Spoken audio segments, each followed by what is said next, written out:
PIBID, Matemática e Física. A nossa equipe é composta por licenciandos da Física e da Matemática. Somos supervisionados pela professora Iracema. No início do programa, trabalhamos com a Escola Estadual Antônio Rodrigues. Devido a algumas mudanças, no início desse ano de 2021, passamos a trabalhar com a Escola Florival Xavier. Os licenciandos da Física da nossa equipe são a Rayane e o Matheus. E os licenciandos da Matemática são Mayra, Daniele, Marcela, Matheus Atier e Raíssa. Através da árvore, contaremos a nossa trajetória no PIBID. Quando nós, licenciandos, entramos no projeto PIBID, queremos várias expectativas. Uma delas era vivenciar a vida de um docente, fazer os alunos se apaixonarem por física e matemática, conhecer melhor o funcionamento da escola, como são os alunos, quais são as dificuldades vividas pelos professores no seu dia a dia, como é o funcionamento da escola. Assim, a gente ia ganhar experiência e uma visão melhor de como é o ensino. A porta de entrada para o PIBID se deu por meio de um processo seletivo do qual participamos. Tal processo foi divulgado no dia 4 de setembro de 2020, onde foi publicado o edital e também foram abertas as inscrições para esse processo. A inscrição ocorreu por meio de um formulário do Google e ficou aberta do dia 4 de setembro até o dia 18 de setembro. Neste edital, continham as informações sobre o que era o PIBID e as atribuições da vaga ao qual estávamos concorrendo. Na época, haviam 16 bolsas para Biologia, 16 bolsas para Matemática, 8 bolsas para Química e 8 bolsas para Física.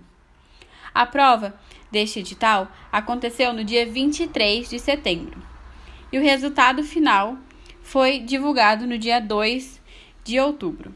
Depois do resultado divulgado, no dia 2 de outubro, entregamos alguns documentos para a finalização dos dados da bolsa e do recebimento dela. E, em sequência, no dia 15 de outubro, ocorreu a abertura oficial do PIBID. Para dar início aos nossos trabalhos no PIBID, a primeira coisa que realizamos foi a análise do PPP, Projeto Político Pedagógico da Escola. Na época, como ainda estávamos na Escola Estadual Antônio Rodrigues de Oliveira, ou Polivalente, analisamos o documento dessa escola. E o que é o PPP? O PPP fala sobre a missão da escola, dados de aprendizagem, recursos e diretrizes pedagógicas, além de servir como um plano de ação da escola para os próximos anos. E como para esse trabalho fomos divididos em grupos de cerca de 4 pessoas cada, trouxemos apenas uma dessas análises, que foi sobre as avaliações que acontecem dentro da escola. O regimento escolar consiste num documento da escola que estrutura todo o funcionamento da instituição de ensino.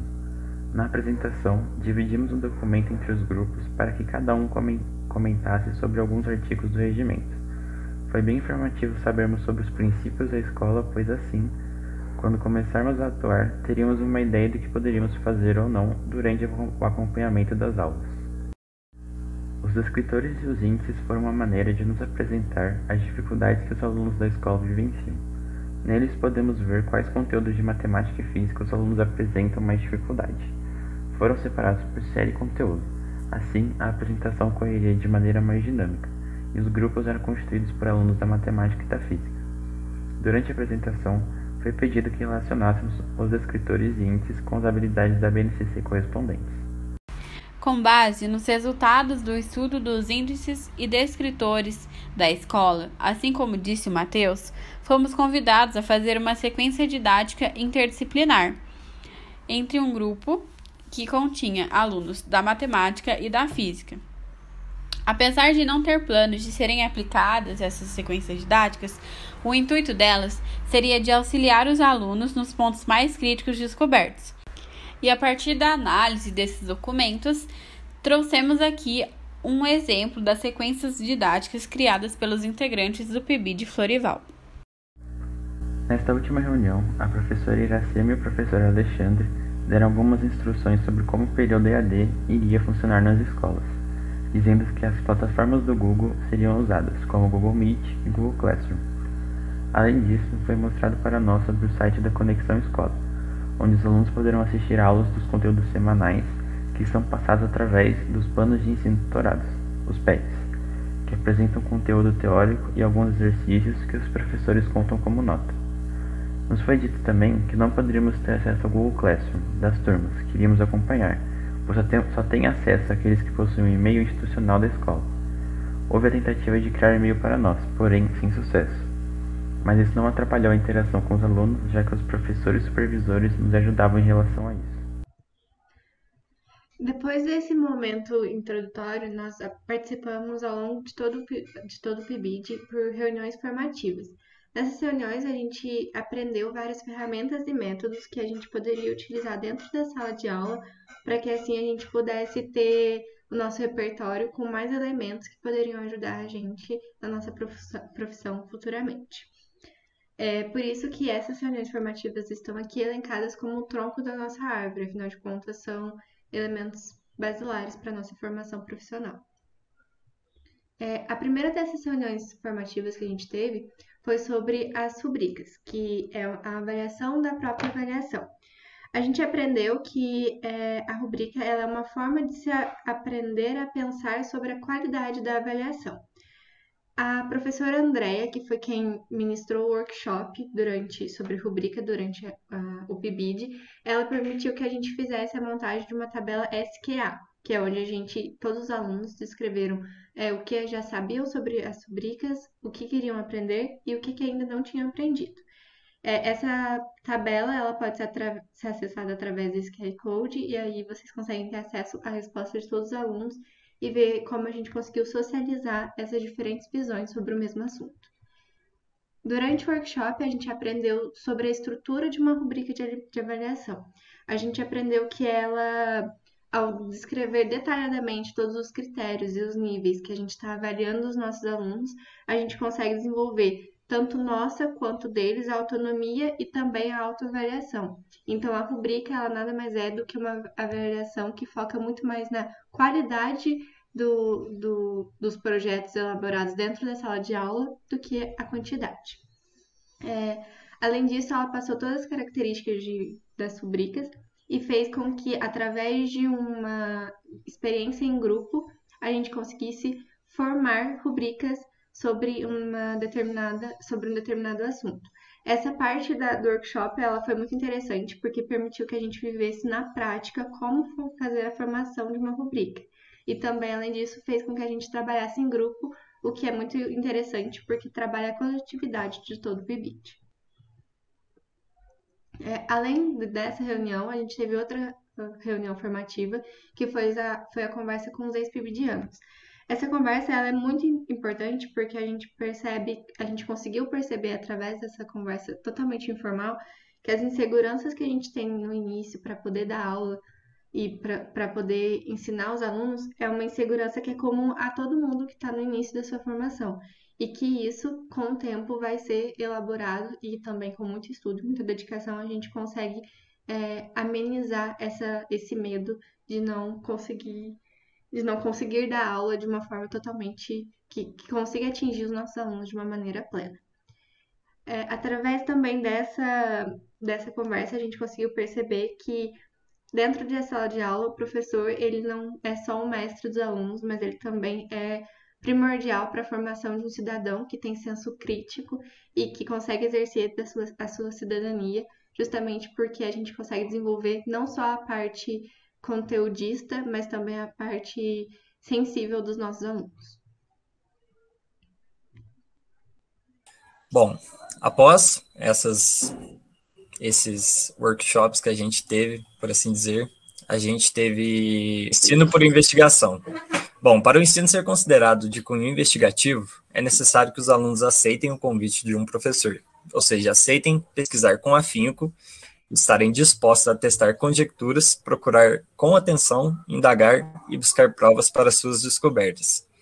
Para aceitar esse convite, o aluno deve estar predisposto a isto e o interesse pelo tema ou pelo problema a ser resolvido pode auxiliar na predisposição e, consequentemente, no aceite ao convite.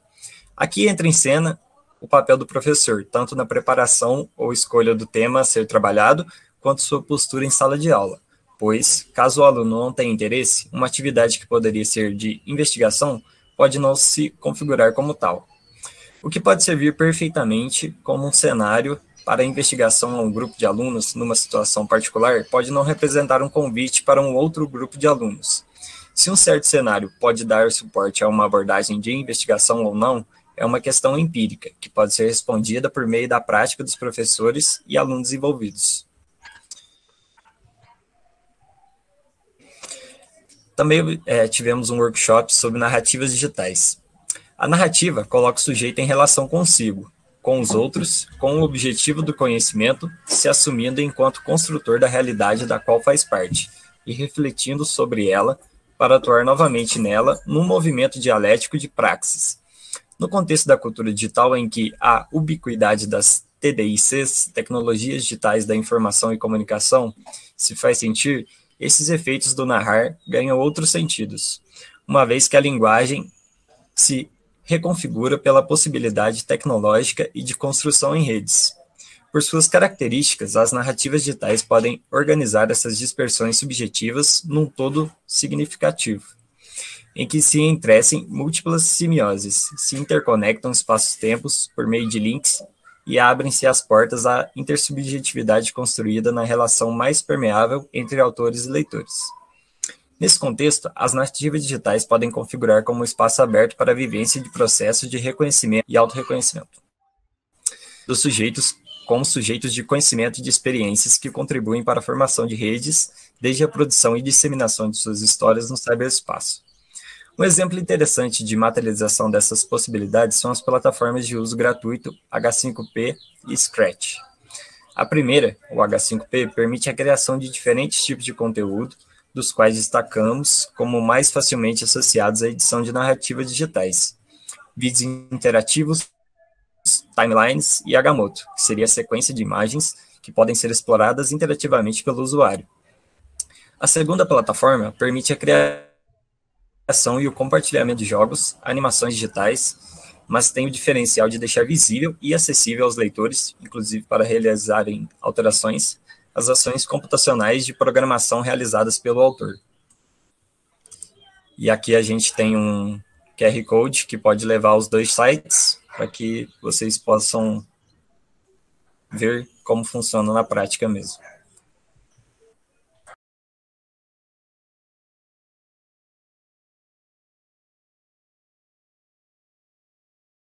Atividades envolvidas no primeiro ano 4. A professora responsável é a professora Iracema. Junto com ela ficaram 4 licenciandos da matemática: Mayra, Lucas, Marcela e Daniele. Ao decorrer do programa, o Lucas saiu, então formou-se um trio. Em busca de ajudar os alunos a entender melhor os conteúdos, sempre utilizamos recursos tecnológicos, como em uma aula de função afim. Utilizamos o GeoGebra para eles poderem visualizar melhor uma função de primeiro grau. Nas aulas, buscamos sempre colocar slides animados e sempre utilizamos o PET e outros materiais de apoio para o melhor entendimento da matéria. Nosso primeiro sábado letivo, nós resolvemos dar um jogo, pois a gente queria chamar a atenção dos alunos para incentivá-los a assistir aula no sábado. E foi muito legal, porque os alunos gostaram muito, a gente teve um feedback muito positivo, eles pedindo mais aulas assim, eles adoraram o Kahoot e o Bingo que a gente apresentou para eles. E assim a gente teve a ideia de começar a trazer jogos durante a semana também, para incentivar eles a assistirem as aulas. Então a gente trouxe jogo do Kahoot, usamos lousa interativa para fazer jogo de forca, utilizamos também caça-palavras, utilizamos um quiz muito interessante, que a gente trabalhava o conteúdo visto na semana para ver se os alunos tinham aprendido o conteúdo ou não, e se eles não tinham entendido o conteúdo, onde trabalhar para melhorar isso. Então, a ideia do jogo começou nos sábados letivos. A nossa principal frustração no decorrer das aulas é quando iniciamos as aulas, mas não entra nenhum aluno. Eles legam estar meio desanimados. Isso nos desmotiva, pois preparamos o material com muita dedicação para eles. Assim como as meninas da Mayra, Dani e Marcela, eu e o Matheus, nós também entramos com o primeiro ano 4, mas além disso, a gente também acompanhou a aula de primeiro ano 2. Nós acompanhamos as aulas do professor Anderson Marcelo, de Física, da Florival Xavier, e nessas aulas a gente conseguiu, no início, dar aulas de ondulatória, que envolviam exercícios, que envolviam animações, e também a gente conseguiu trazer uma parte da astronomia para dentro da sala de aula, onde a gente apresentou, onde a gente conseguiu juntar o universo e as ondas eletromagnéticas. Nessas aulas, essas aulas elas ocorreram tanto no primeiro ano 2 quanto no primeiro ano 4. No primeiro ano 2, a participação foi incrivelmente animada, muita gente participou, os alunos se interessaram de maneira surpreendente e eu e o Matheus, a gente ficou muito animado com o fato de eles sempre perguntarem, sempre trazerem dúvidas fora da sala pra gente. O primeiro ano 4, infelizmente, por conta das aulas serem de manhãzinha às 7 horas, a gente não conseguiu ter nenhuma participação tão ativa assim, então acabou que no decorrer parou de entrar aluno, a gente não conseguiu fazer essa intervenção junto a esses alunos, e infelizmente a gente teve que deixar essa turma. E aí, no primeiro ano 2, além disso, a gente também conseguiu manter essa nossa convivência, inclusive para correção dos PETs e também para auxílio de dúvidas que poderiam surgir hora sim, hora não, conforme a gente fosse avançando na matéria. Nos sábados letivos, a gente conseguiu participar de vários sábados, e em um desses sábados, o Matheus ele apresentou sobre as grandes mulheres na ciência, onde eu pude, junto com ele, mostrar para os alunos que grandes cientistas mulheres participaram de grandes físicas cientistas participaram de toda a nossa formação e que elas influenciaram muitas das coisas que a gente vivencia hoje em dia.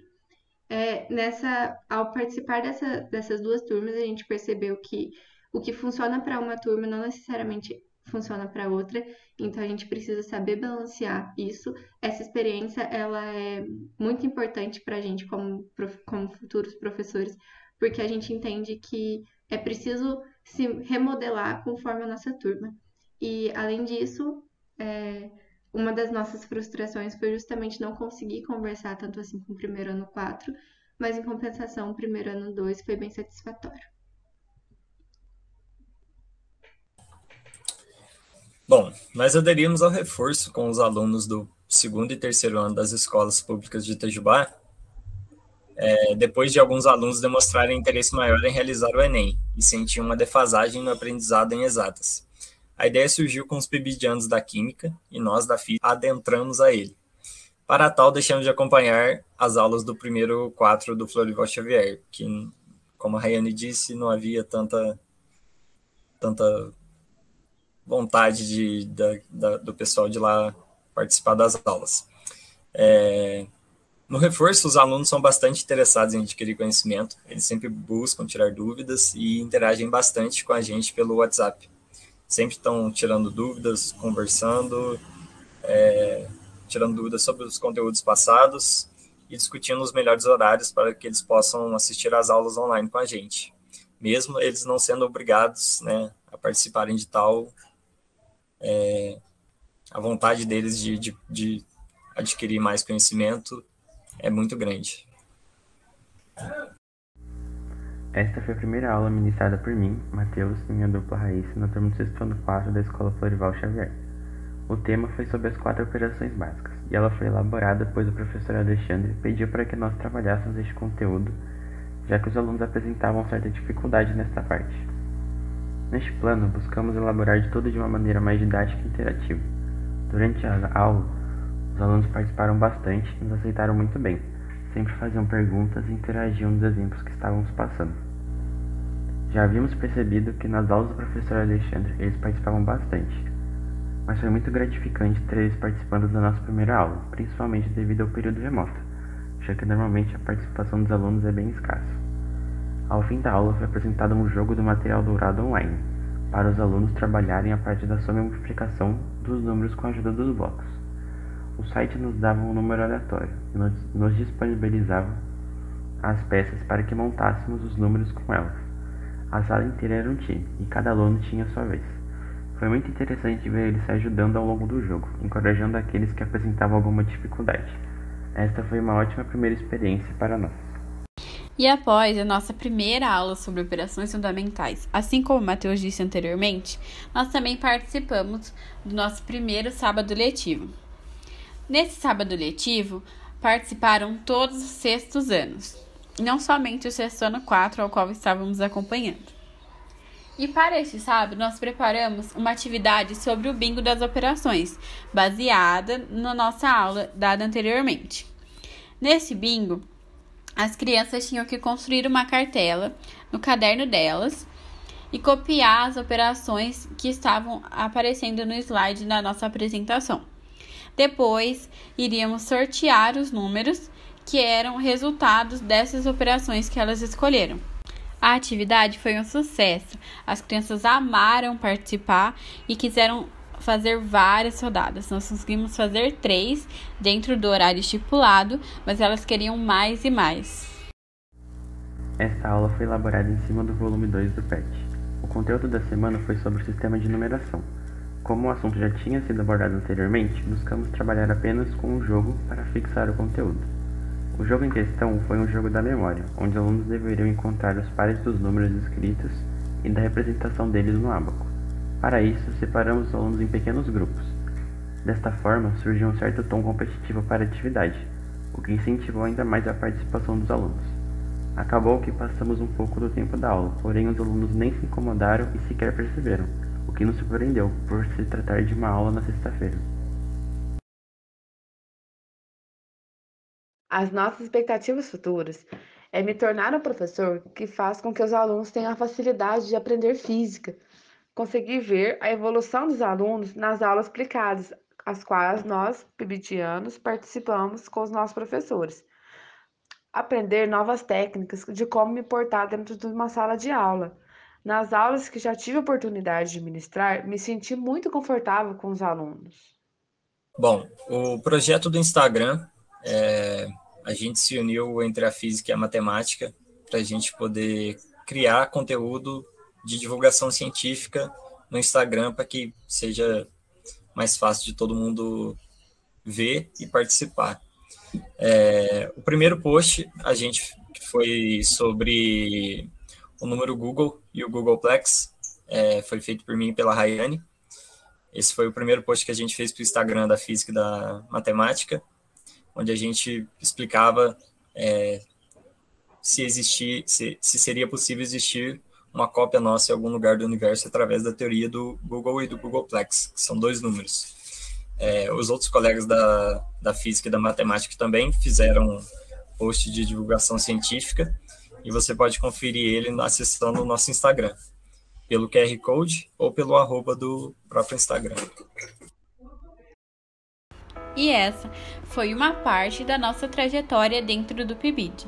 Digo uma parte porque ela ainda não acabou.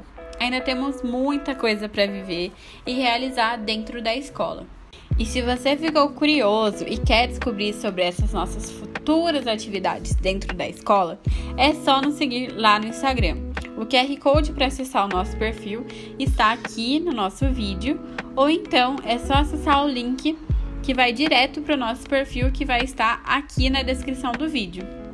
Obrigada por nos assistir!